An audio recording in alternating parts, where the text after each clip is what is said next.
Bonjour à tous et à toutes. Aujourd'hui, nous allons parler du guide Evras, de la polémique qu'il suscite en Belgique et du pourquoi il faut s'inquiéter, nous aussi, ici, en France. Camarades, l'heure est grave. Depuis des années, Ariane Billeran, Marion Sigaud ou encore Farida Belgould nous alertent sur la volonté de nos maîtres d'imposer à nos enfants des normes d'éducation sexuelle dictées dans les plus hautes instances du pouvoir mondialiste, en l'occurrence l'OMS. Ça se précise en Belgique et ça arrive chez nous. Papendiaï, en bon nègre de service, a fait le sale boulot pour les autres et il a donné les directives pour que l'éducation nationale mette au point des programmes d'éducation à la sexualité dont on peut être sûr qu'ils seront copie conformes de celles adoptées en Belgique. Soyons clairs, nous sommes gouvernés par des pervers qui veulent corrompre la jeunesse, faire de la sexualité le principal centre d'intérêt des populations pour la rendre dépendante à ses pulsions, en fait, pour nous transformer en esclaves. Et à nous de rappeler aux enseignants qui voudraient mettre en application le guide Evras que cet enseignement est illégal pour la simple raison que la corruption de mineurs est interdite par la loi, article 227-22, et elle est punie de 5 ans d'emprisonnement et 75 000 € d'amende. Elle peut être portée à 10 ans d'emprisonnement quand les faits sont commis en bande organisée, ce qui est manifestement le cas ici. Remarquons que ce sont les mêmes qui sont assis sur le consentement des populations pour leur saloperie de piqûre, un viol de l'humanité tout entière, qui maintenant veulent apprendre le consentement à nos enfants. Ce sont des pervers. Alors, petit résumé de la situation. Nous apprenons qu'en Belgique, 4 écoles de la région de Charleroi ont été incendiées. En fait, des feux de poubelle. Et sur 3 d'entre elles, on a retrouvé des tags « No Evras ». Evras, le guide pour l'éducation à la vie relationnelle, affective et sexuelle. Programme d'éducation à la sexualité imposé par le gouvernement aux enfants sans même la consultation des professionnels de l'enfance. Vous allez voir que ce qui est contenu dans ce guide fait dresser les cheveux sur la tête tellement c'est ahurissant. Bien sûr, ceux qui s'opposent à ces programmes sont insultés par les mass médias, chiens de garde de l'État totalitaire, qui n'hésitent pas à traiter les opposants au guide Evras de complotistes d'extrême droite, quand ils ne sont pas réduits à un public pas forcément instruit et qui est très sensible à la désinformation et aux mensonges. Sur les réseaux sociaux, évidemment, notamment. Comme à l'accoutumée, ils diabolisent toute forme d'opposition pour mettre dans leur camp les victimes de leur terrorisme intellectuel trop frileux pour essayer de se défendre. Alors il me paraît important dans un premier temps de bien savoir de quoi l'on parle. Si l'on veut résister, il faut être clair dans sa tête sur ce que l'on combat. Aussi, nous allons examiner ce guide pour voir ce qu'il contient et ce qu'il a de problématique. La vidéo va être un petit peu longue, je m'en excuse par avance, mais il ne s'agit pas seulement de s'indigner, de faire un coup de gueule, il s'agit aussi de rentrer un petit peu en profondeur dans le sujet pour bien saisir, pour bien comprendre de quoi il retourne. Si on veut se battre contre ces gens, il faut être armé intellectuellement et chercher bien d'avoir une compréhension solide de ce que l'on combat. Puis, dans la deuxième partie de la vidéo, nous examinerons la parole des professionnels, des pédopsychiatres spécialistes de l'enfance, qui pour le coup n'ont pas été consultés pour élaborer ces programmes, produits par des technocrates au service de l'État totalitaire mondialiste. État totalitaire mondialiste, les mots peuvent paraître excessifs, Mais c'est bien là où nous en sommes. L'empire mondialisé veut transformer l'humanité en esclave. Il a un moyen, pervertir la sexualité des peuples. Donc nous écouterons ce que disent les professionnels de l'enfance.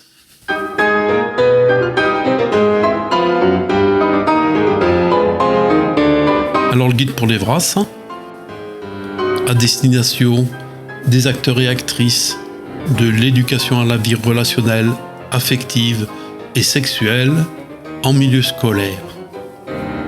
Une approche basée sur les besoins des jeunes. Alors d'abord un petit mot sur la couverture, puisqu'on voit tout de suite les couleurs LGBT, des logiques dans lesquelles on nie les différences. Négation de la différence des sexes, négation de l'hétérosexualité comme expression de la rencontre entre les différences.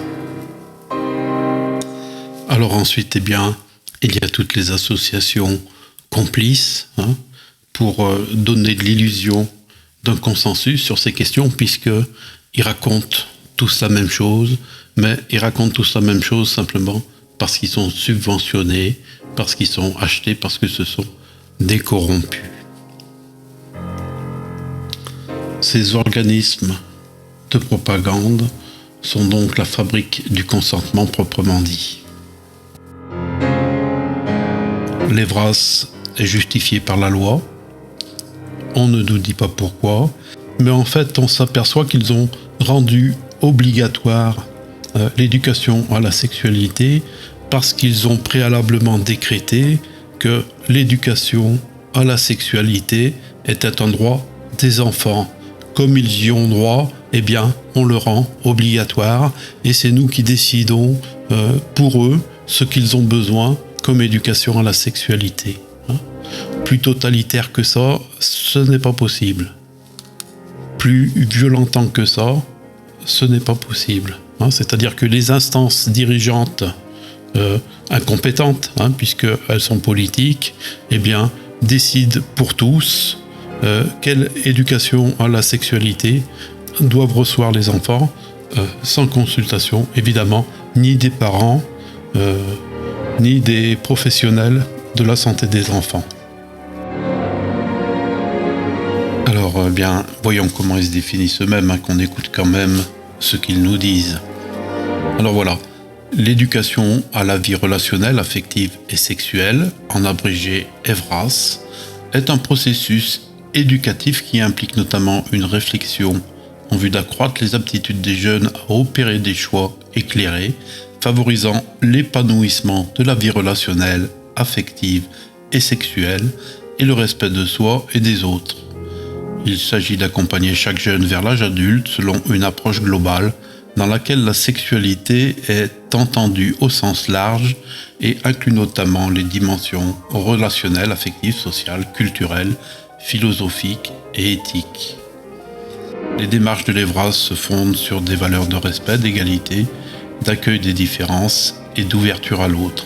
Elles visent à apporter une information fiable et impartiale et à participer au développement de l'esprit critique afin d'aider les jeunes à construire leur identité, à assurer la protection de leurs droits, à considérer l'impact de leurs choix sur leur bien-être et celui des autres et à prendre des décisions éclairées tout au long de leur vie. Et donc l'idée de ces enseignements, c'est de permettre aux jeunes, aux jeunes adultes, qu'un adulte quand il aura terminé son parcours, finalement, il va rentrer dans la vie adulte avec ce qu'ils appellent la santé sexuelle, c'est-à-dire une sexualité libérée des tabous, libérée de la culpabilité, une sexualité libre, responsable et respectueuse de l'autre. Alors voilà, les bons sentiments, les idéaux, un monde de bisounours. L'homme libéré de sa sexualité, l'homme libéré de sa culpabilité, l'homme libéré de sa pulsion, agissant dans un esprit rationnel.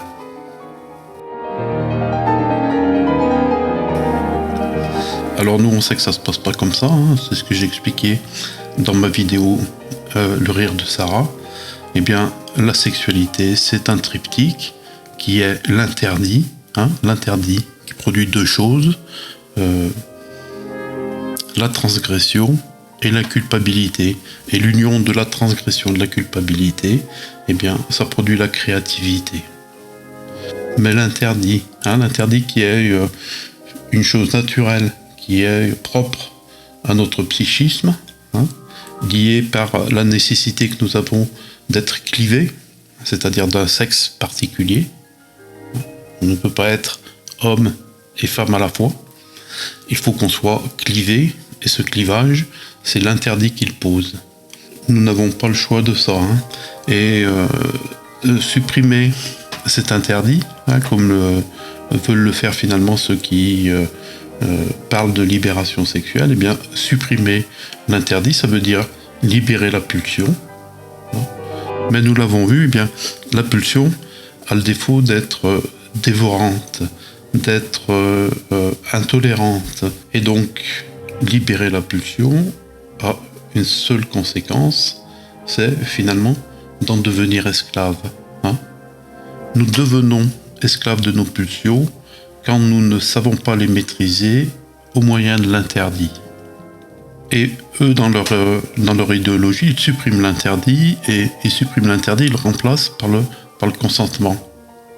Et ils disent, eh bien, nous allons apprendre aux enfants à ne pas consentir. Hein. Et on voit bien que ne pas consentir, ça n'a rien à voir avec l'interdit. Parce que ne pas consentir, ça ouvre en même temps la possibilité à l'idée de consentir. Alors que l'interdit, lui, qui est posé, eh bien, il n'y est ni question ni de consentement, ni de non-consentement. Il est simplement question de dire c'est interdit. Donc j'ai plusieurs vidéos, hein, où j'explicite ce thème. Vous pouvez vous y reporter. Eh bien, il y a le rire de Sarah, il y a la foufoune sexuelle, et puis il y en a d'autres.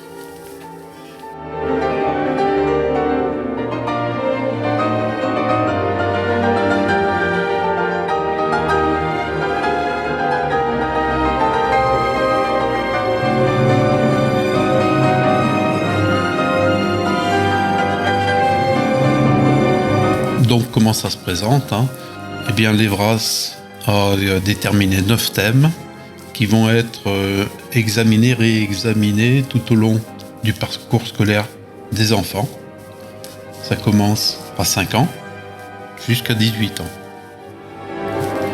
Alors aujourd'hui, les gamins de 5-8 ans ne sont pas concernés, mais c'est bien le projet, hein, c'est de commencer l'éducation à la sexualité à partir de l'âge de 5 ans, c'est-à-dire à la maternelle.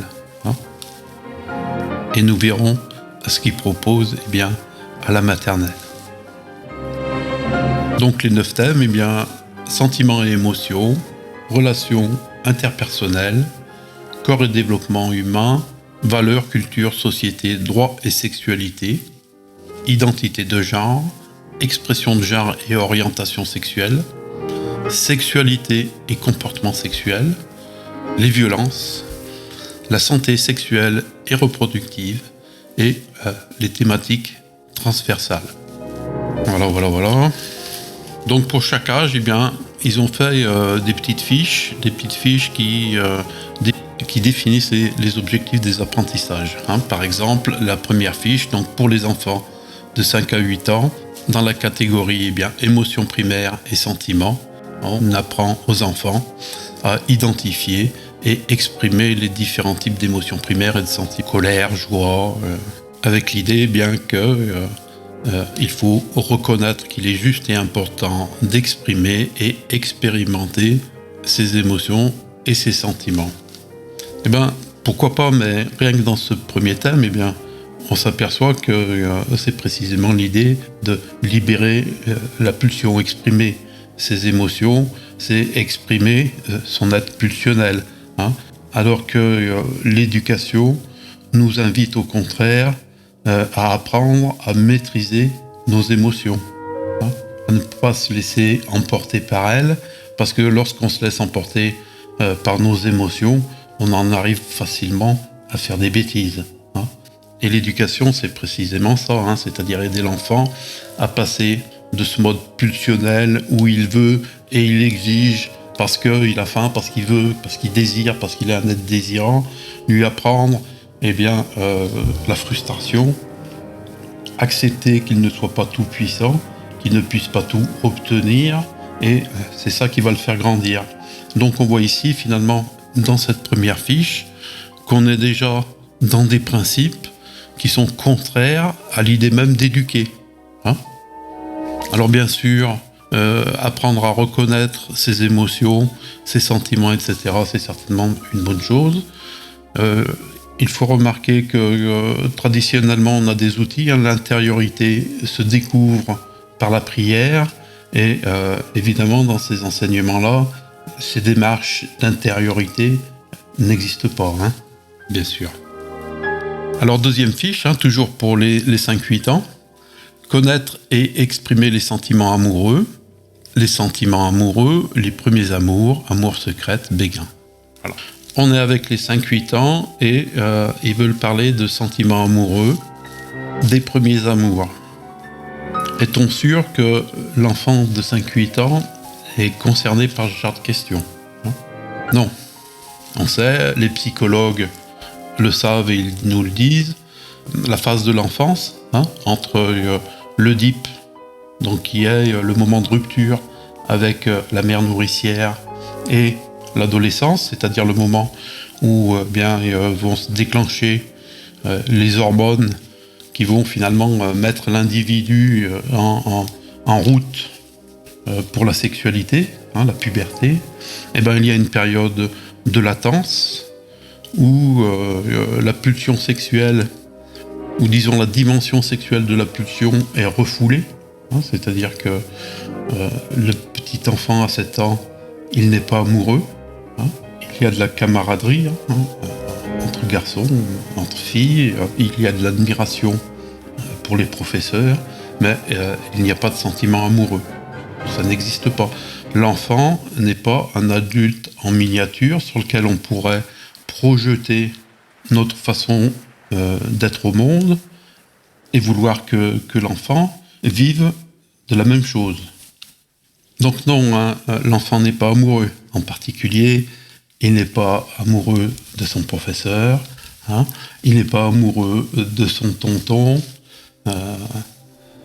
Vouloir initier le tout petit à l'amour, c'est le sexualiser, c'est-à-dire c'est le faire entrer dans une démarche de séduction, hein. C'est faire accélérer sa puberté, c'est-à-dire le mettre en situation où le corps va accompagner les changements qui sont effectués dans l'esprit de l'enfant. Et donc évidemment tout ça, c'est du bon boulot pour les pédophiles. Hein ? Rien que cette petite fiche-là, en fait, pensez que des enfants de 5-8 ans, on va les mettre dans un état où ils s'interrogent sur leurs sentiments amoureux, c'est les mettre en situation où ils pourront facilement être abusés par des pédophiles qui vont jouer sur le registre de la séduction. Ça paraît innocent, regardez comme ça, mais en fait, c'est des choses très graves. Donc, continuons. 9-11 ans. Apprendre à identifier et exprimer ses besoins et ses envies. Hein. Donc, même remarque que tout à l'heure, c'est-à-dire que normalement, un enfant apprend la frustration, à renoncer à ses désirs. Et ici, on va au contraire amener l'enfant à exprimer ses désirs, ses envies, hein, de manière claire et respectueuse de l'autre. Donc la même chose, une démarche anti-éducative, et puis qui place l'enfant dans la position d'être séduit par son éducateur, son responsable. Donc ensuite, se sentir bien dans son corps, 5-8 ans, prendre conscience de son corps, s'intéresser aux relations interpersonnelle, apprendre qu'est-ce que c'est qu'une relation amicale, qu'est-ce que c'est une relation amoureuse, affective, les sentiments entre les uns et les autres. Alors la famille, comprendre ce que c'est une famille et les rôles que chacun peut y avoir, chacun, chacune. On voit apparaître ici il y a l'écriture inclusive. Évidemment, on est dans l'idéologie woke. Et puis une petite remarque en passant, donc vous voyez en dessous là, apprentissage en partie en lien avec le référentiel de formation historique, géographique, économique et sociale. En fait, l'approche de l'enseignement sur la sexualité est une approche globale, holistique en quelque sorte, qui doit infiltrer chacun des pans de la connaissance. L'histoire devient un lieu de l'éducation sexuelle, la géographie devient un lieu pour l'éducation sexuelle et peut-être même les mathématiques. Le droit au respect, reconnaître l'importance du respect et que chacun, chacune y a droit. La question du droit au respect, enseigné par des gens qui ne respectent pas le droit des parents, qui est le droit de choisir l'éducation de leurs enfants. Evras est une opération totalitaire, fasciste même je dirais, puisque ce sont des élites qui imposent aux familles une conception de la sexualité qui ne correspond en rien aux conceptions traditionnelles véhiculées par toutes les cultures sur toute la surface de la Terre. Eh bien, ces gens veulent imposer leur agenda, veulent imposer leur façon de penser, veulent dicter, mais pas seulement dicter, ils veulent engrammer dans la tête des mômes ces gens qui sont dans une opération de perversion de l'humanité. Eh bien, ces gens-là veulent enseigner en plus le droit au respect. Toujours pareil, comprendre les notions de consentement et de l'intimité et de leur importance.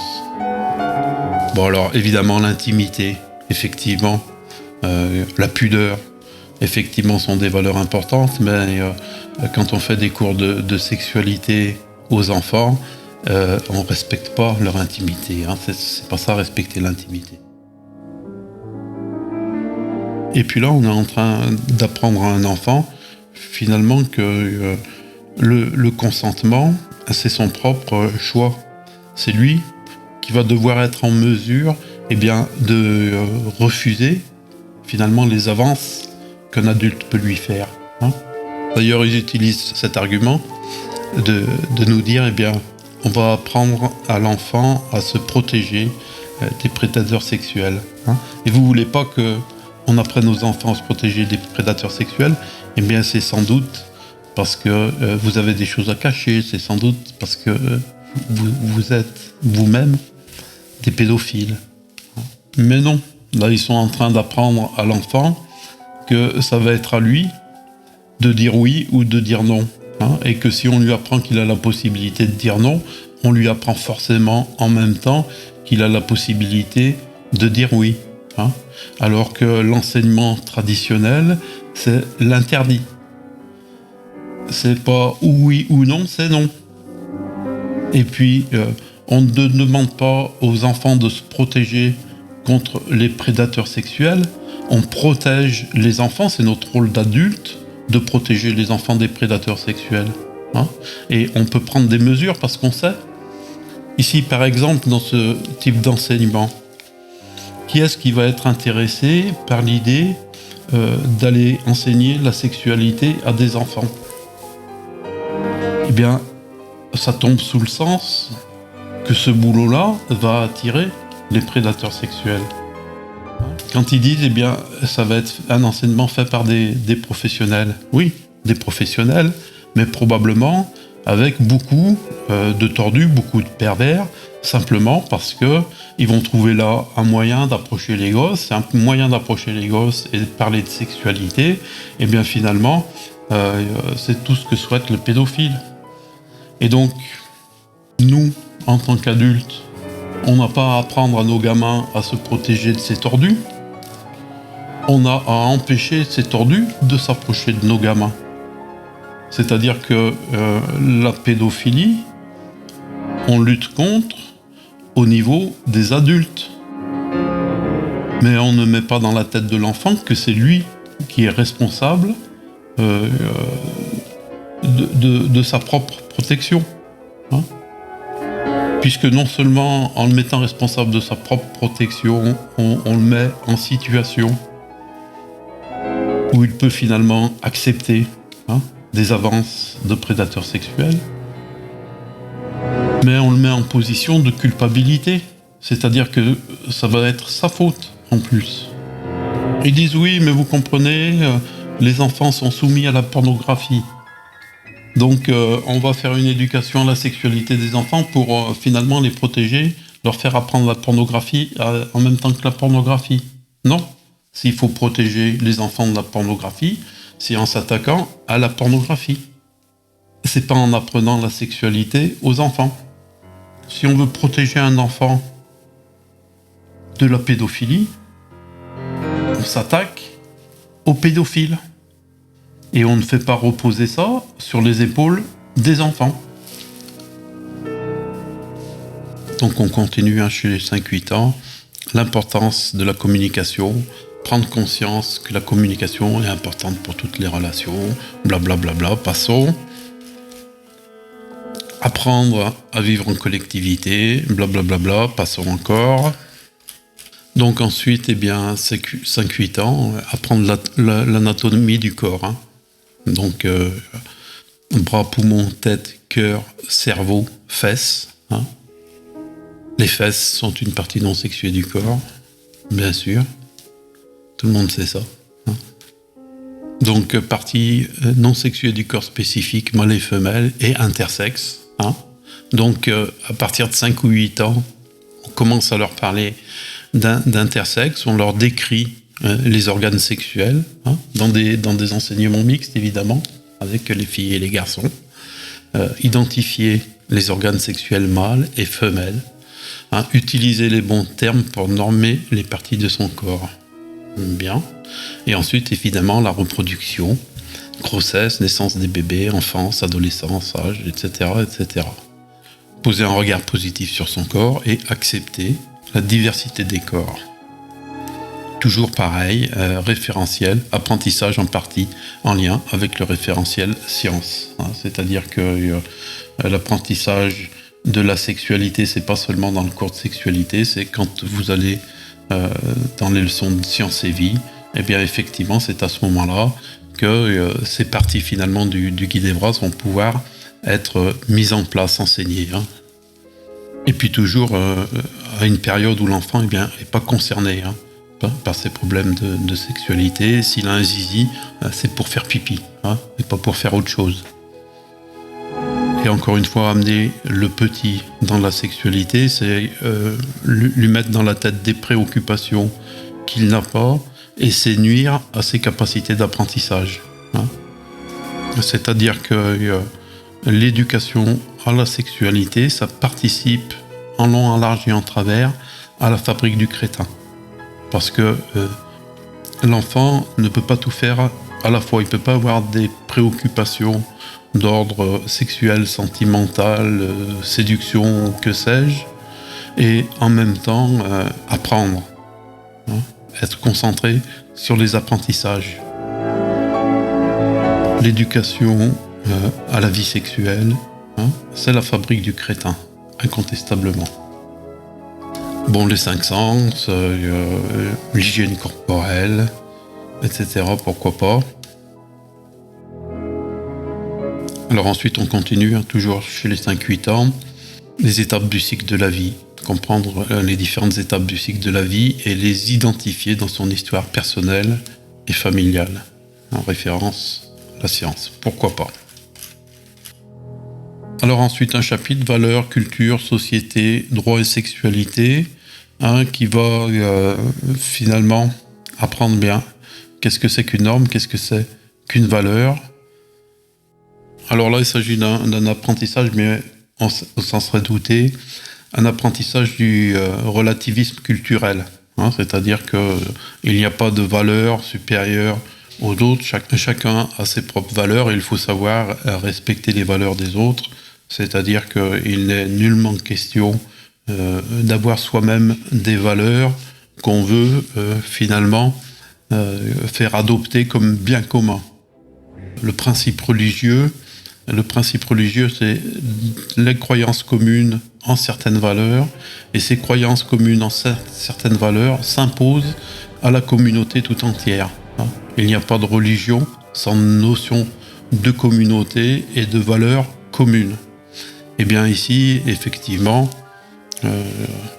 on est dans les doctrines laïcardes, où finalement les valeurs sont relatives, sont culturelles, et la valeur supérieure à toutes les autres valeurs, c'est la tolérance. C'est la tolérance, c'est-à-dire accepter finalement que ses propres valeurs n'en sont pas, parce que d'autres en ont d'autres, et qu'elles sont tout autant légitimes.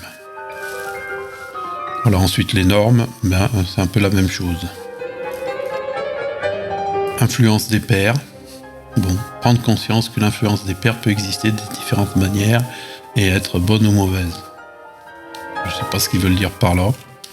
Bon, droits et devoirs des enfants. Prendre conscience que les enfants ont des droits et des devoirs, notamment celui de respecter les autres.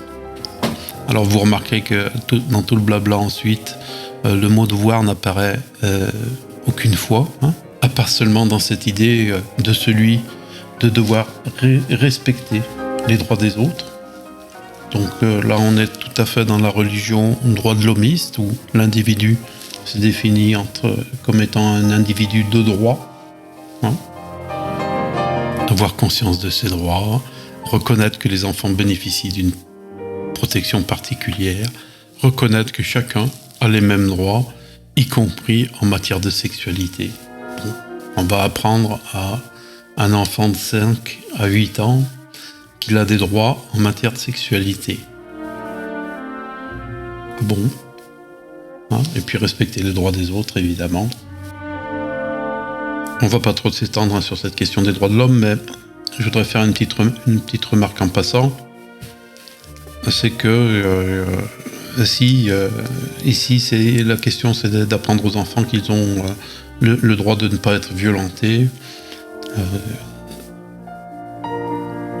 Il faut rappeler bien que la pédophilie, c'est pas de la violence, c'est de l'abus. C'est-à-dire, ça commence par de la séduction et c'est une relation. Et l'abuseur pourra penser bien que l'enfant a droit au plaisir, que l'enfant a droit à connaître la jouissance. Et finalement, en la lui imposant, il ne fait que reconnaître ce droit. Comme ici, toute l'affaire finalement de ce Guy Devras, c'est de dire, eh bien, les enfants ont droit à une éducation à la sexualité, et donc cette éducation à la sexualité, on va la rendre obligatoire puisqu'ils y ont droit, et c'est nous qui allons décider du contenu de cet enseignement, c'est-à-dire que le Guy Devras en lui-même est un abus des instances politiques sur les droits des parents. Donc encore une fois, ces gens-là veulent nous enseigner eh bien, il y a le droit, mais ils s'assoient dessus de A à Z. Alors on continue, 5-8 ans toujours, différence et discrimination.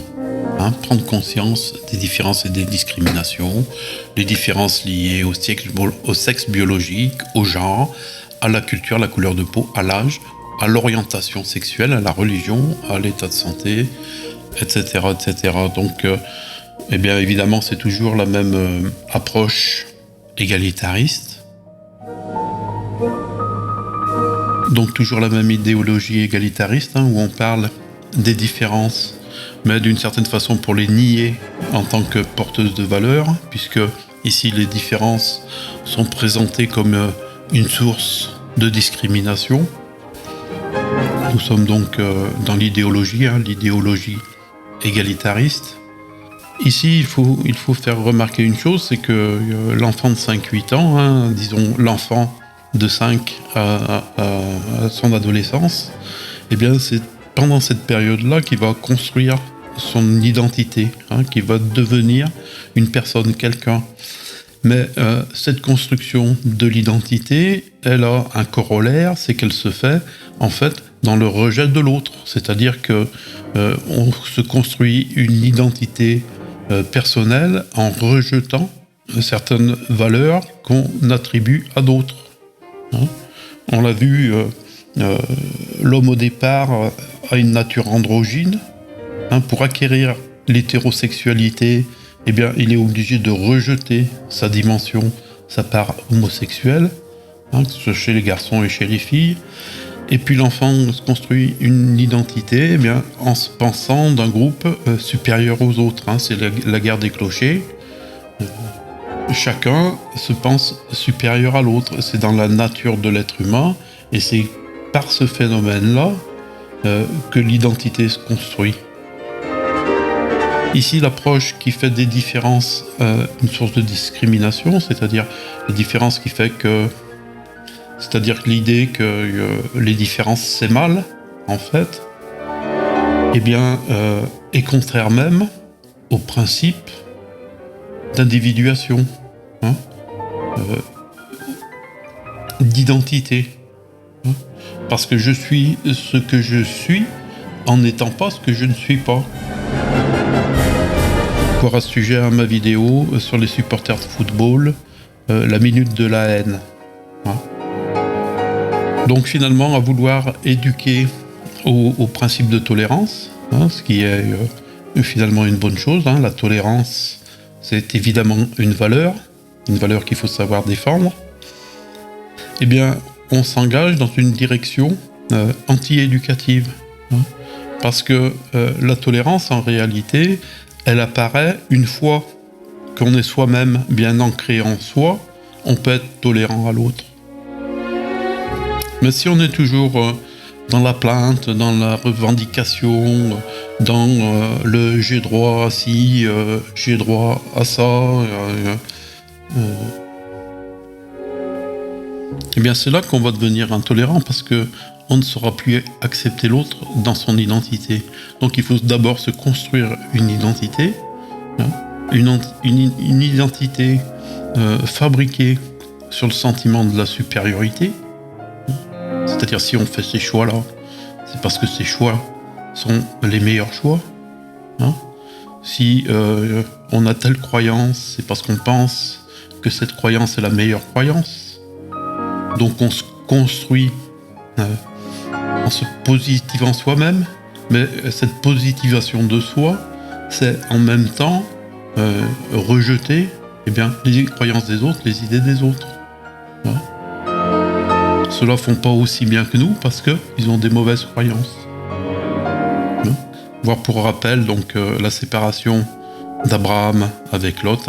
Si tu vas à gauche, j'irai à droite. Si tu vas à droite, j'irai à gauche. L'homme se sépare de l'autre et il construit sa relation à l'autre dans la séparation et non pas dans la négation des différences.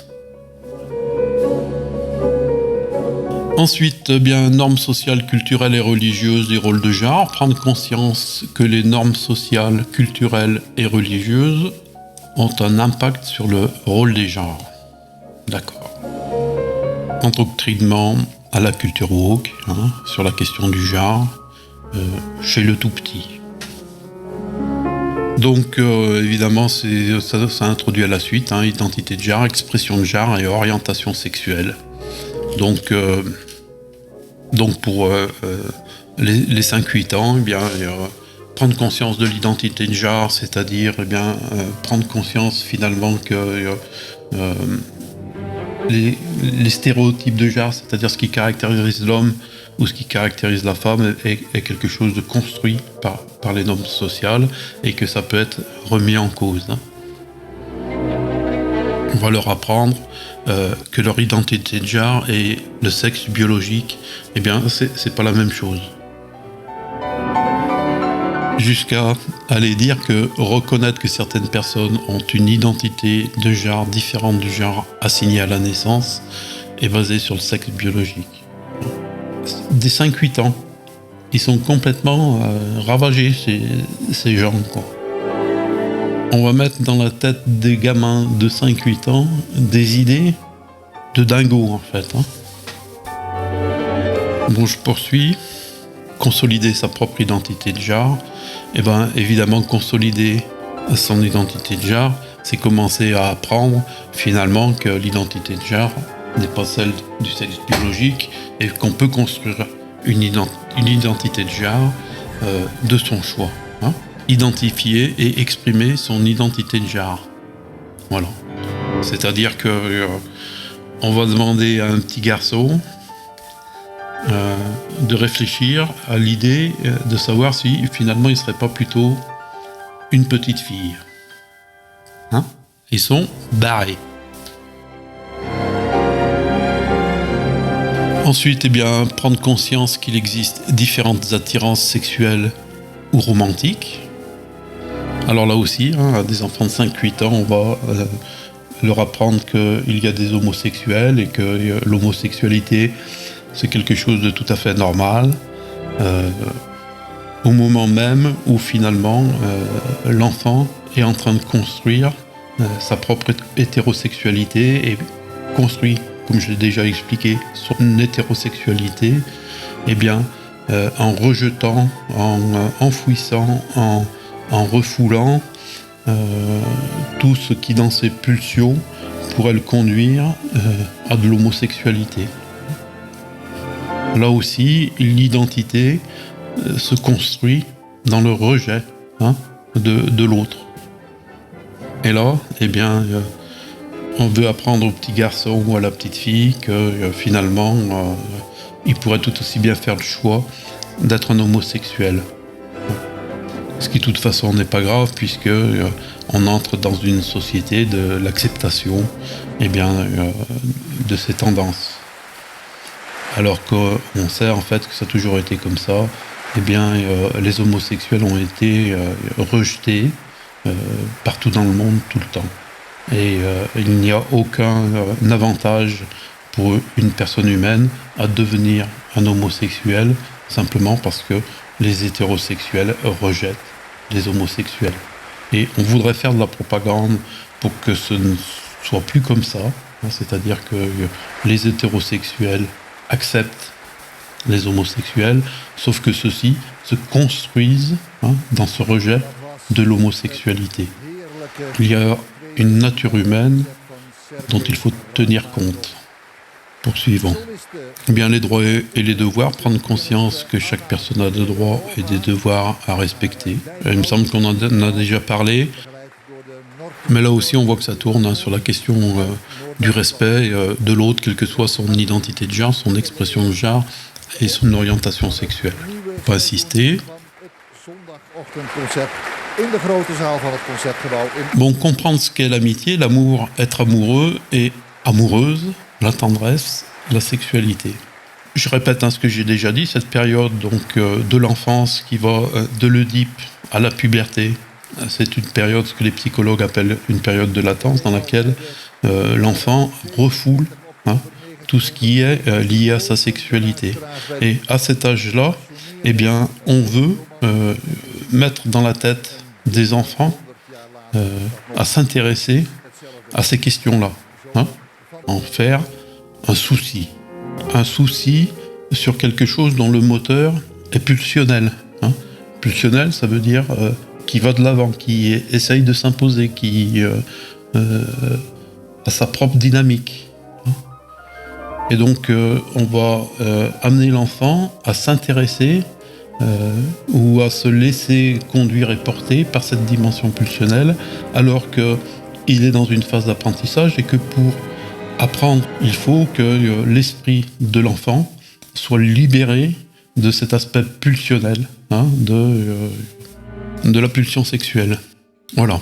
Donc la sexualité, l'amour, les sentiments amoureux, les différentes facettes de la sexualité, savoir ce qu'est le consentement, toujours la question du consentement, et se sentir en capacité de pouvoir exprimer. Ils sont mignons. Il faut que l'enfant, s'il a un désir, il soit capable de l'exprimer.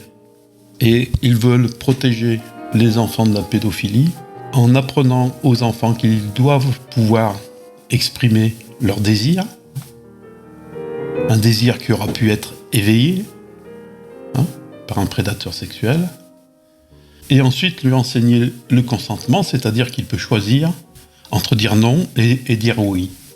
Il faut quand même être très clair, ces directives EVRA, ces directives qui arrivent en France, qui vont être déployées en France, sont des programmes qui sont fabriqués par des pervers sexuels dans le but de la perversion et de pervertir l'ensemble de la jeunesse. Et pervertir l'ensemble de la jeunesse, ça veut dire pervertir l'ensemble de la société, avec toutes les conséquences que l'on sait. Sodome et Gomorrhe, ça s'est fini comment? Sodome et Gomorrhe, ils étaient devenus méchants. En libérant la pulsion sexuelle, en pervertissant la jeunesse, la société, on est en train de fabriquer une société violente, une société dans laquelle on va s'entretuer. Et c'est pour ça que ces directives, ces enseignements, c'est extrêmement grave en fait, parce que ça nous conduit dans un avenir dégénéré et hyper violent où on s'entretue entre nous, parce que la sexualité bisounours, tout le monde il est beau, tout le monde il est gentil, etc., tolérante et compagnie, ça n'existe pas. Le pulsionnel, c'est je veux et j'exige. Donc la suite, toujours chez les 5-8 ans, communication et sexualité, discuter de sujets concernant la sexualité et utiliser le langage sexuel de manière respectueuse et appropriée. Bon. Et alors on va apprendre aux enfants le langage de la sexualité aux 5-8 ans. Alors que à ce moment-là, ils devraient être en paix au niveau de la sexualité. On va leur obliger à en parler, sans s'occuper de savoir si ça fait intrusion sur leur intimité, leur pudeur. Parce qu'évidemment, à 5-8 ans, c'est pas un âge où les enfants parlent de sexualité, où ils sont même intéressés à parler de sexualité. Au contraire, ils fuient, ils veulent pas entendre, ils veulent pas savoir, parce qu'ils sont dans cette période de refoulement. Et là, on est en train de nous expliquer tout tranquillement que, en fait, il faut leur apprendre le langage, leur donner les mots, c'est-à-dire, évidemment, les mots, le vocabulaire, c'est associé à de l'image, à de l'imaginaire. On en fait des enfants sexualisés à 5-8 ans. Ces gens sont des malades. Ces gens sont des malades et ils s'attaquent à nos gosses. Avec des programmes comme ça, on fait entrer la pédophilie dans l'école. Ni plus, ni moins. Je poursuis. Pouvoir s'exprimer sur son intimité dans le cadre de la sexualité, en expliquer le sens et conscientiser ses limites. Bon, je vais pas répéter, mais voilà. Les enfants n'ont pas de sexualité. Pourquoi leur parler de sexualité au moment où la sexualité est rejetée de leur esprit? Ce sont des dangereux malades. Blablabla, blablabla. Alors, 5-8 ans, plaisir et sensations corporelles. Parler des sensations agréables ou désagréables dans son propre corps et exprimer ses besoins, désirs et limites. Toujours la même chose, mais ici, on rentre un petit peu dans le concret puisqu'il s'agit de la découverte de son propre corps, de ses parties génitales et de ses zones érogènes. De ces zones érogènes dans le cadre du plaisir. Donc, on invite les tout-petits à explorer leur corps et voir si par hasard ils n'auraient pas du plaisir finalement en se tripotant. Donc ici, on est très clairement en train d'enseigner à des enfants la masturbation. Ni plus, ni moins. Parce que, évidemment, qu'on ne peut pas parler des zones érogènes, des parties génitales et du plaisir sans une exploration physique de ces questions. Donc, il s'agit bien d'enseigner la masturbation aux enfants. Alors là, il s'agit d'un délit, la corruption de mineurs, d'un délit puni par la loi, objet de l'article 227-22 du Code pénal français. C'est l'un des abus sexuels sur mineurs réprimés en France. D'après le dictionnaire de droit criminel, il y a corruption de mineurs lorsqu'un individu s'efforce de profiter de la jeunesse et de l'inexpérience de sa victime pour l'initier à un vice et s'efforcer de la rendre esclave. Parce que on n'est pas dans le monde des bisounours. La masturbation, surtout quand elle est initiée jeune, elle conduit à une chose, elle conduit à l'addiction. Une addiction qu'on voit aujourd'hui énormément répandue par le succès de la pornographie. Eh bien, quand on va initier un enfant, un petit, à la masturbation, on va le conduire dans une voie d'addiction, c'est-à-dire le transformer en esclave. Et donc, ce qui est raconté dans cet article de loi, en fait, eh bien, ça s'applique tout à fait à ce que veut enseigner le Guy d'Evras, c'est-à-dire apprendre aux enfants la jouissance de leur corps, alors qu'ils ont 5 ou 8 ans. C'est de la pédophilie. Ce sont des tordus, des malades, des psychopathes, des pédophiles qui veulent corrompre les mineurs, mais ils ne veulent pas corrompre un seul mineur, ils veulent corrompre l'humanité entière. Transformer l'humanité en détraqués sexuels, en obsédés sexuels. C'est ça que veulent ces psychopathes. Il y a un risque jusqu'à 1 million d'euros d'amende ou 5 ans d'emprisonnement. Et avec des circonstances aggravantes quand c'est fait en bande organisée, ce qui est tout à fait notre cas ici.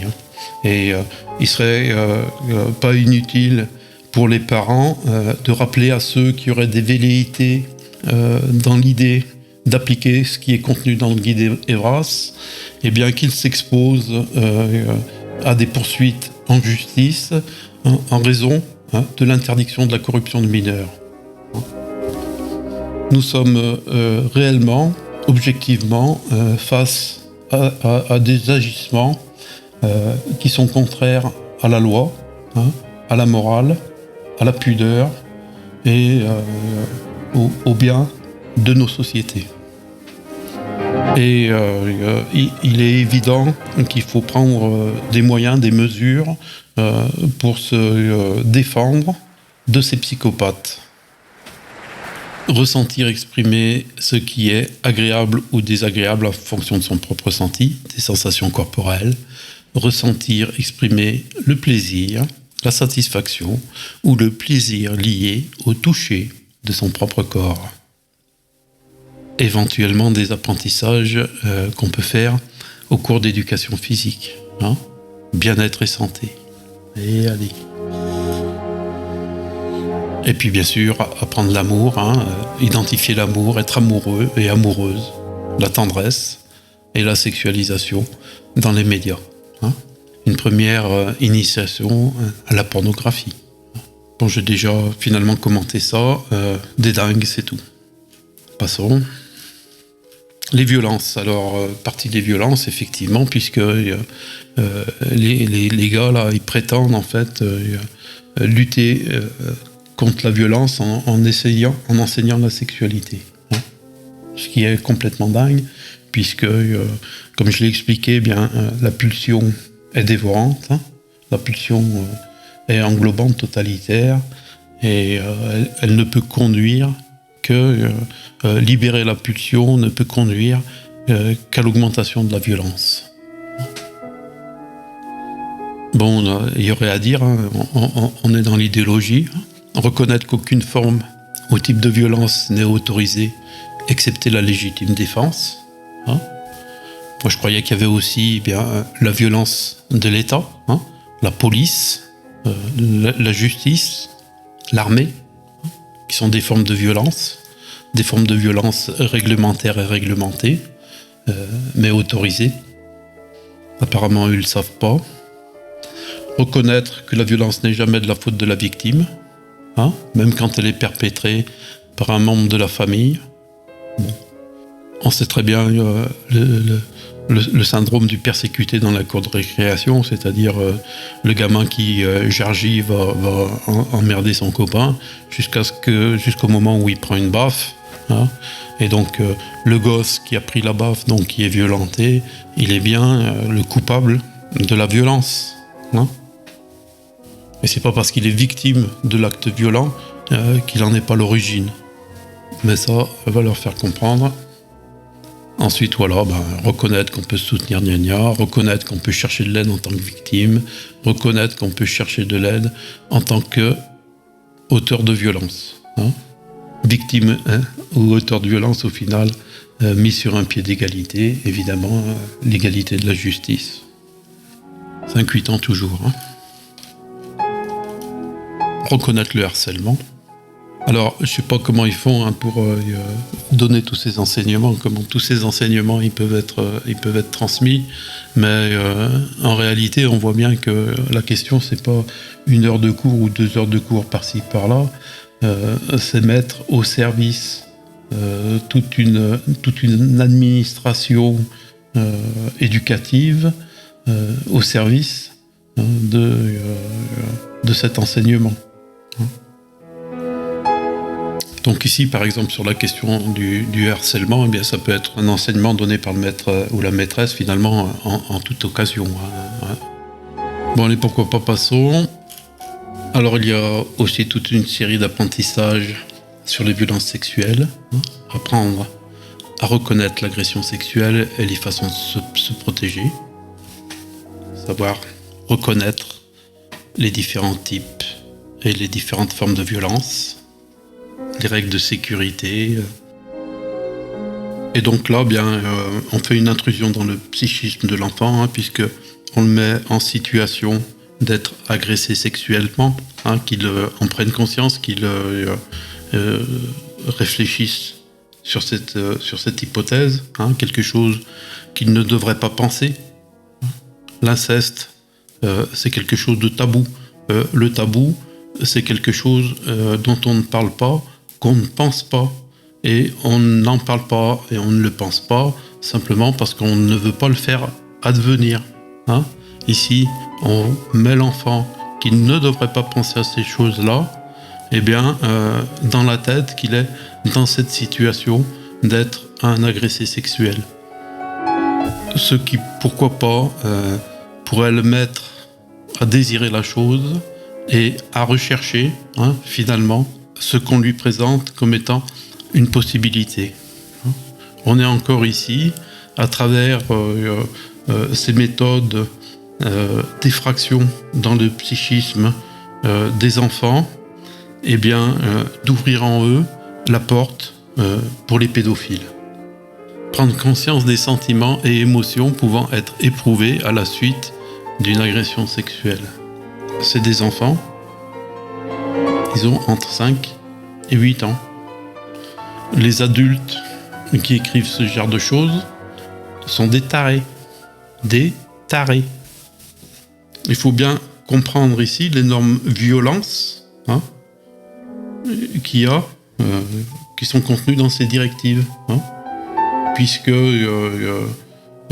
l'accompagnant, l'enseignant, va vouloir faire expérimenter mentalement à un enfant de 8 ans l'idée qu'il puisse être violé.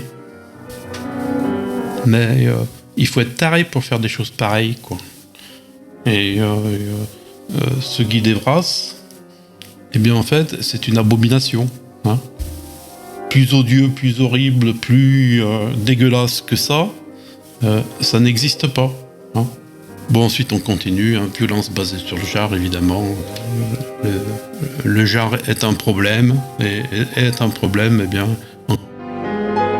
les différences, on l'a vu, sont source de discrimination et de violence, et patati et patata. Bon, c'est long, hein, je pensais pas que ça serait si long. Mais c'est intéressant de faire au moins tout le tour de tous les sujets à travers l'exemple des 5-8 ans, hein, parce qu'on ne va pas examiner évidemment tout le reste. On va voir encore pour les classes d'âge au-dessus, eh bien, qu'il y a encore des enseignements problématiques, mais on reste dans les 5-8 ans et j'espère qu'on arrive un petit peu à la fin. Donc sur la santé sexuelle et reproductive, qu'est-ce qu'on va apprendre ? Comprendre que la santé contient plusieurs dimensions. La santé, le bien-être, bon, patati patata. La contraception. Bon ben, les 5-8 ans, pas d'apprentissage pour la contraception. Hein, on leur expliquera pas comment mettre une capote. C'est gentil. Idem pour les maladies transmissibles. Par contre, un enseignement sur la grossesse, évidemment. Hein. Les enfants ont besoin de savoir comment on fait les enfants. Hein. Je rappelle l'histoire du rire de Sarah, hein, où Ismaël est expulsé avec Agar parce qu'il rit à l'idée que Sarah la vieille puisse avoir un enfant. Hein.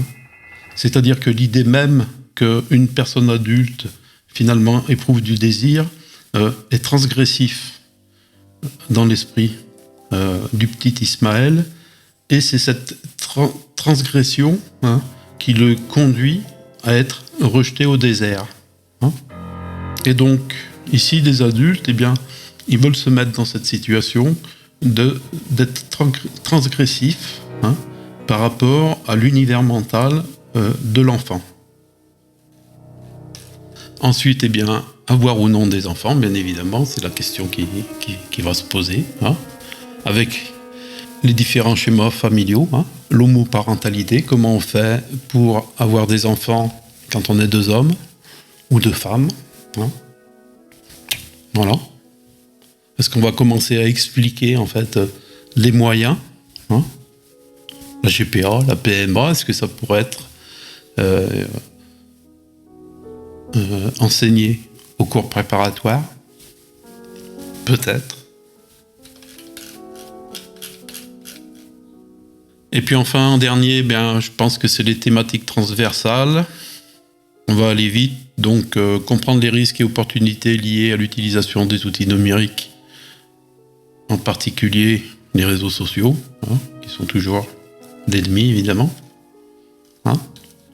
Les réseaux sociaux sont les ennemis en fait de pas mal de choses, mais sur ces réseaux sociaux, on ne contrôle pas la pornographie et donc on ne contrôle pas l'exposition des enfants à la pornographie. Encore une fois ici, on veut faire porter aux enfants la responsabilité de ce qu'ils pourraient subir de la part des réseaux sociaux, mais on n'envisage pas l'idée, eh bien que comme ce sont les adultes qui doivent être en quelque sorte contrôlés vis-à-vis de la pédophilie, eh bien c'est les réseaux sociaux qui doivent être contrôlés vis-à-vis de la pornographie. Ce ne sont pas aux enfants.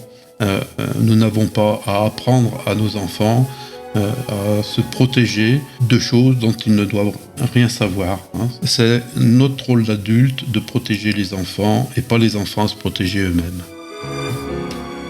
Prendre conscience que les informations véhiculées par les médias peuvent être correctes ou incorrectes, bon, alors là c'est un enseignement, on n'en est pas arrivé là. Hein. Parce que apprendre ça aux enfants, eh bien, on fabriquerait des petits complotistes. Hein.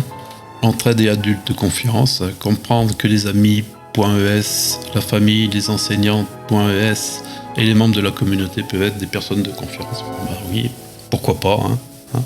Pour une fois qu'ils disent pas du mal de la famille. Voilà, on a fini ce tour général un petit peu des 5-8 ans. Maintenant, je voudrais vous montrer encore 2 petites choses. Hein.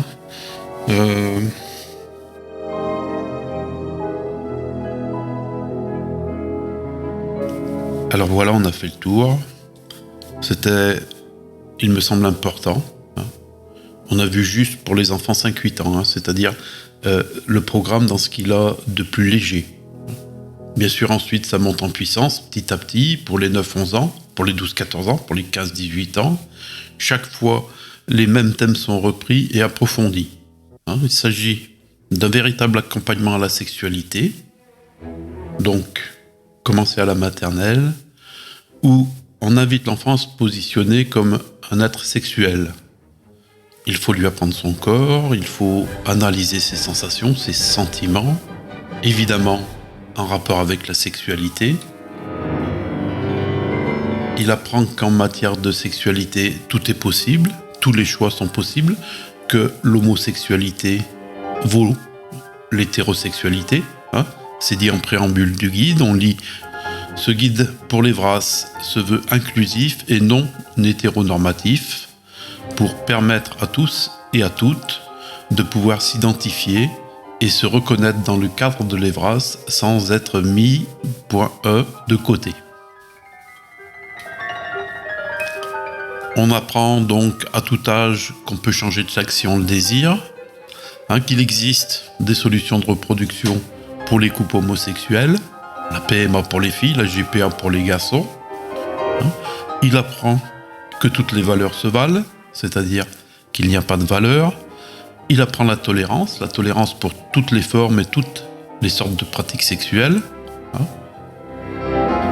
On peut lire par exemple, page 162, qu'un enfant de 9 ans devrait se sentir libre de questionner les normes et les stéréotypes de genre pour trouver son point de confort.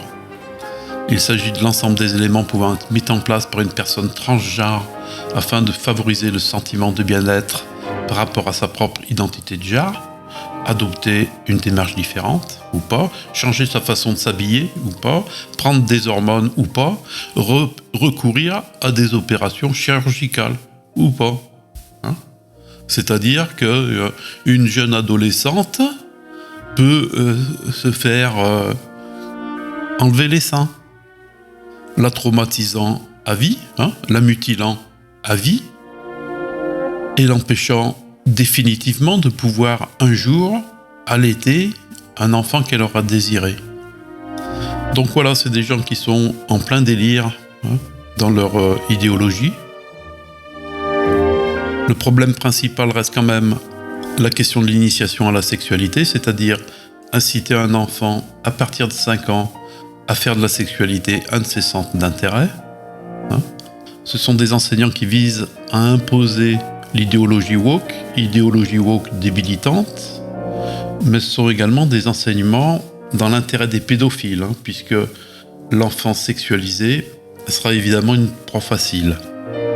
Nous l'avons dit, nous le répétons, ces enseignements sont contraires à la loi qui punit la corruption de mineurs, parce qu'il s'agit exactement de cela, initier à la sexualité pour rendre l'homme esclave de sa sexualité.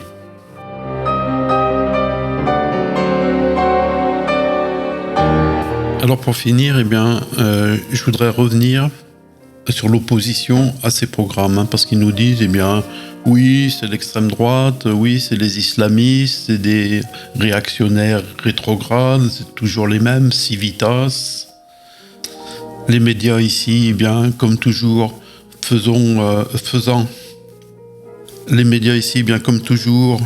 faisant le rouleau compresseur pour imposer les idées voulues par la clique et le gouvernement, diabolise toutes sortes d'oppositions. On est devenu même des terroristes puisque, soi-disant, on a incendié des écoles. Alors je voudrais montrer que c'est pas le cas à travers 2 exemples tirés d'une revue qui s'appelle Le Journal du médecin. Je connais pas particulièrement cette revue, mais ils ont édité 2 articles sur les VRAS. Alors le premier, guide EVRAS, sous prétexte d'inclusivité, on renonce à la transmission de la norme. Ils ont interviewé un député qui interroge la ministre. Le député Jensen s'interroge: quel enfant de 9 ans peut par exemple mesurer les conséquences de l'envoi de textos ou de photos de nu? Point d'interrogation. Parce que finalement, c'est ce qu'on propose aux enfants de leur dire, En fait, vous pouvez envoyer des photos de nu, hein, si tout le monde est consentant. Sans même poser la question de savoir si l'un des consentants ne serait pas un adulte, par exemple. Hein. L'hypersexualisation est omniprésente dans notre société. C'est pourquoi le recours à des pédopsychiatres ou psychologues spécialisés en la matière me semble indispensable. Et oui, parce que surtout, ce que fait remarquer le député Janssen, c'est qu'en réalité, ces normes EVRAS ont été fabriquées par des associations militantes, hein, associations militantes donc issues du mondialisme, de l'OMS, de George Soros, et ils ont fabriqué ça donc à partir de ces textes militants, mais ils n'ont pas impliqué ni les parents, ni les enseignants, ni les académiques spécialisés et les pédopsychiatres. Hein. Tout ça, ça a été fait finalement en catimini au ministère, mais sans tenir compte de l'opinion du terrain, de l'opinion de la population, et en particulier sans tenir compte de l'avis des professionnels, hein, qui sont passés complètement à la trappe. Et puis le deuxième texte, hein, toujours dans le journal du médecin, n'encombrons pas le psychisme de l'enfant avec un référentiel sexuel adulte. Ici donc c'est un collectif de pédopsychiatres, de psychothérapeutes, de sexothérapeutes, hein, rejoint par 6500 citoyens qui signent une lettre ouverte adressée aux parents et à la ministre de l'Éducation de la Fédération Wallonie-Bruxelles, Caroline Désir. Le collectif dit non à l'hypersexualisation de nos enfants. Alors je vais vous en lire un petit passage qui reprend les idées, hein, que j'ai développées précédemment dans mon argumentation. Évidemment, mon opinion, je ne la tire pas de nulle part, hein,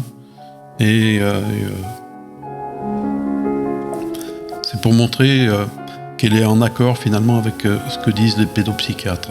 Donc je vous lis un petit passage, j'espère que ça ne sera pas trop long. Force est de constater qu'entre autres choses, ce module éducatif supprime la période dite de latence, à savoir cette période bien connue du développement de l'enfant, essentiellement axée sur la construction de sa socialisation et d'une compréhension plus large du monde. Travail psychique rendu possible lorsque l'enfant n'est précisément pas stimulé sexuellement, sachant qu'entre 6 et 11 ans, en moyenne, ces questionnements sur la sexualité sont alors partiellement refoulés. Ce refoulement a une fonction capitale, malheureusement de plus en plus souvent réduite à cause de l'hypersexualisation tout azimut de notre société. Il est donc plus que jamais indispensable de respecter les étapes du développement psychique d'un enfant. Notre société, notamment via les réseaux sociaux, impose un questionnement sur le quoi et le comment de la sexualité des enfants et des adolescents. Il serait donc utile que ce guide, au lieu d'imposer une compréhension technique des différents aspects de la sexualité, soutienne et protège les enfants contre une confrontation à des thématiques pour lesquelles ils ne sont pas prêts. Car les jeunes sont aujourd'hui victimes d'une espèce d'acharnement tant la société impose ces questions, ces affirmations et insiste lourdement sur le devoir d'absolument tout expérimenter. Ces dictates sont des intrusions psychiques, source de souffrances inutiles. Nous entendons dans les écoles secondaires, mais aussi dans nos cabinets, l'insistance avec laquelle les jeunes exercent ouvertement des pressions entre eux pour aller toujours plus loin dans l'exploration de la sexualité, considérée comme un divertissement au même titre qu'un jeu ou un sport. En conclusion, souvenons-nous que l'enfant n'est pas un adulte en miniature. Il convient donc de toujours bien faire la distinction entre l'enfant qui est sexué, l'émergence de la sexualité juvénile et enfin la sexualité adulte. cette distinction peine à se faire sentir tout au long du guide, que les enfants apprennent la sexualité selon un rythme adéquat, voilà qui est souhaitable, mais ils n'ont pas à y être exposés de force. Parents, réveillez-vous. Qu'en est-il in fine de l'autorisation que vous accordez, vous parents, à ce que ces thématiques si délicates soient abordées avec vos enfants de façon aussi technique où si peu de place est faite aux sentiments, aux émotions ou tout simplement à l'amour? Le guide ne propose pas quelques balises comme il le prétend, il défend une vision idéologique de l'éducation sexuelle et affective où chaque enfant jongle avec son genre et sa sexualité selon son bon désir pour peu qu'il y ait consentement mutuel entre partenaires, à partir de 9 ans. Aucune place n'est laissée aux autres sensibilités sur ces sujets, aux valeurs familiales et culturelles et à leur transmission.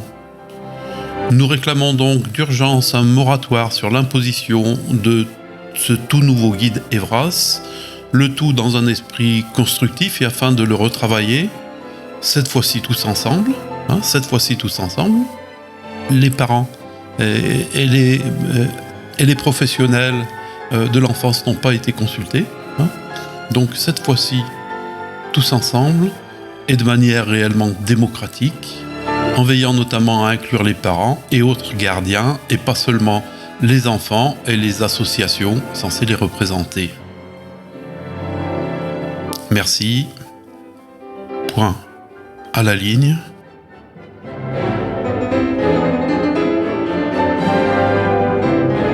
Je vous remercie de votre écoute, je vous remercie de votre patience, et je vous dis à bientôt.